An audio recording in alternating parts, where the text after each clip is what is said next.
Findings from the 2025 Anambra Governorship Election has released, offering fresh insights into election security, campaign finance accountability, and result integrity in Nigeria. The findings also evaluate key democracy strengthening initiatives and include observational findings from the 2026 Federal Capital Territory Area Council Elections. Trust TV's Nuel Samson has more on this report. The comprehensive review presents evidence-based insights drawn from multiple election-focused initiatives, including Nigeria election violence education resolution projects.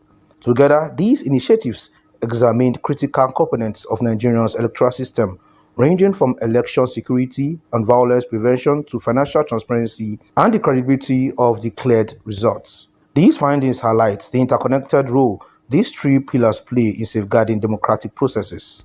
The result on IREV, there are a few errors that we think INEC should look at in terms of inconsistency in the number of registered voters, inconsistency in the result declared and what is on IREV, and arithmetic errors, few overvoting and some missing ballots. And I think when INEC look at this, they need to do better now that there is a legislative backing for IREV, and that this should be corrected. To review what we can do, what additions can we add to what we've been doing as a nation, not just as INEC, to enable us come out better in the forthcoming Osun election, standalone election, in the forthcoming Ekiti standalone election, governorship elections, and the 2027 general election in Nigeria. If you look at AMAC election, for instance, we have about 865,000 registered voters, but the electorates that came out to vote during the elections under AMAC that has 865,000, they were just about 65,000.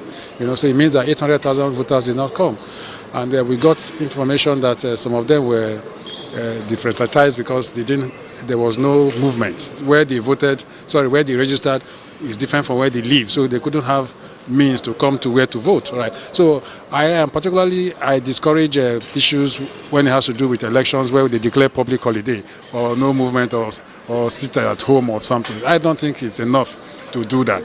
When election is not transparent, it is illegitimate.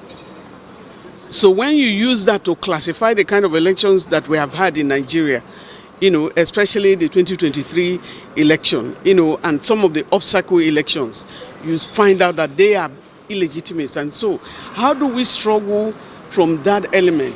In addition to the Anambra Governorship Election analysis, observers also documented key trends during the 2026 FCT Area Council Elections, noting improvements in logistical coordination, but identifying areas that require stronger oversight mechanisms. Stakeholders say strengthening these three pillars, security, accountability, and integrity, remains critical to building public confidence in Nigeria's electoral system. Nuel, Samson, Trust TV News, Abuja.